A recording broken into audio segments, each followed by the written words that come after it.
जय हिंद।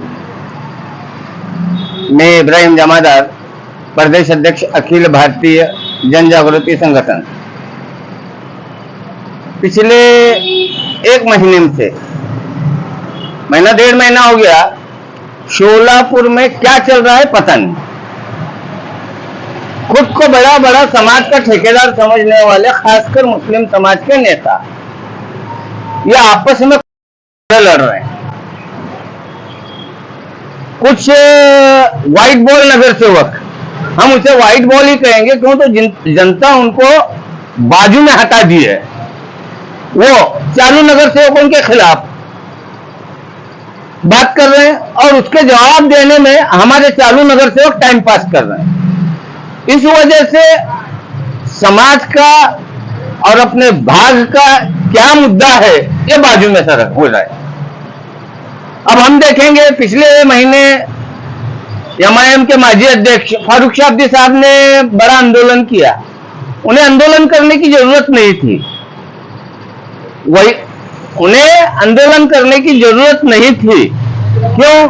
तो है ना, मैं खुद अकेला कहीं से अगर कमिश्नर को लेटर लिखूं कि अल्पसंख्यक बाहुल क्षेत्र विकास निधि में यहां काम कीजिए, तो वो मंजूर होता है। आप खुद एक निधि ले सकते हैं नगर सेवक न रहने के बावजूद, मगर तो फारूक भाई शाब्दी को चाहिए कि वो कमिश्नर से मांग करें और अपनी पहुंच। अभी तो पता चल रहा है कि शिवसेना में उनकी बहुत उठना बैठना है, शिवसेना के आमदार खासदारों से अच्छी ताल्लुकात है, वहां से आमदार फंड, खासदार फंड से अपने भाग का विकास करें, मुस्लिम बहुल क्षेत्र विकास का। ये न करते हुए नगर सेवकों ने नहीं किया कहकर आंदोलन करना फारूक भाई का गलत है। इस वजह से फारूक भाई की बड़ी बेइज्जती भी हुई है। क्यों? तो एक नगर सेविका ने उन्हें कहा कि पीड़ित मेंबर्स हमको शिकार हैं। ये बात भी गलत है। उन नगर सेवकों से भी कहूंगा, हम हमारे तरीके से काम करती, जनता अपने तरीके से काम। बहुत बड़ा नेता भी है तो पद उनके पास कुछ नहीं है, एक सामान्य नागरिक हैं, वो अपनी मांग रख सकते हैं, उसके लिए हड़ताल कर सकते हैं। आप जिम्मेदार हैं, नगर सेवक हैं, उनकी तरफ ध्यान न देते हुए आप अपना काम करना चाहिए, न तो उनका जवाब देने के लिए प्रशासन जिम्मेदार है। प्रशासन जिम्मेदार है, प्रशासन जवाब देगा। आपको हक नहीं कि आपको किसी के सवाल का जवाब दें। जैसा कि आपने एक बार कहा था कि हम पेपर जनता को दिखाएंगे, तो वो भी जनता में ही आते हैं, उन्हें पेपर दिखाने में कोई हर्ज नहीं है। और अगर उनका समाधान करना अभी आपका काम है। इसलिए आज देख रहे हैं, अभी एक दो दिन से देख रहा हूं, हमारे एक नगर सेवक है तौफीक भाई हत्तूरे, और एक माजी नगर सेवक है जिन्हें मैं व्हाइट बॉल कहता हूं, रियाज भाई खरादी। ये मेरे दोनों अच्छे साथी हैं, अच्छे दोस्त हैं, मगर ये आपस में जो लड़ रहे हैं, इसका फायदा किसको हो रहा है? इसका फायदा, मैं कह रहा हूं रियाज भाई, आप अपनी जगह सही होंगे तो खामोशी से अपना सही रास्ता उन्हें दिखाओ। अगर आपका क्या कहना है तौफीक भाई, जब तक तुम अपनी बात उनके सामने नहीं रखेंगे, उनकी बात नहीं सुनेंगे, कुछ नहीं होने वाला।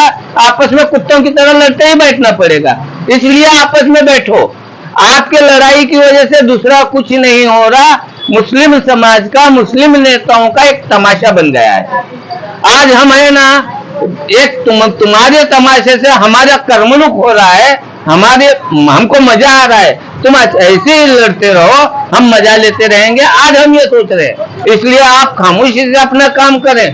तौफीक हत्तूरे साहब से मैं कहूंगा, चिल्लाने वाले चिल्लाने दो, आप खामोश रहे, उनका जवाब न दो। आप अपने काम से उनका मुंह बंद करो। जवाब देने की जरूरत नहीं, टाइम पास करने की जरूरत नहीं, अपना काम दिखाओ। काम क्या बोलता है, काम बोलता है, ये दिखाओ। आपकी जबान खोलने की जरूरत नहीं है। बाकी सब जनता जानती है, शोलापुर के मुस्लिम ही नहीं, पूरी लोग जानते हैं कि रियाज खरादी क्या है, वाहिदा मंडाले क्या है, तौफीक हत्तूरे क्या है और बाबा क्या है, अपने नगर सेवकों की क्या ताकत है, ये पूरी जनता जानती है। इसलिए आप अपनी ताकत अपने भारत के विकास के लिए, अल्पसंख्यक बाहुल क्षेत्र विकास के लिए लगाओ और आप सब मिलकर एक नया उद्योग चालू करो, एक नया कारखाना वगैरह चालू करने की कोशिश करो। मैं आपसे, आप सब लोगों से, चाहे वो रियाज भाई हो या तौफीक अत्तुरे हो, सब लोगों से मैं ये गुजारिश करूंगा कि हम सब मिलकर बैठकर आपस में न लड़ते हुए हमारा विकास कैसे होगा ये देखेंगे। इतना ही कहता हूँ। मैं, शायद मेरी बात बुरी लगे तो माफ करने वाला अल्लाह है, मैं आपसे माफी नहीं मांगूंगा। शुक्रिया, रुकता हूँ।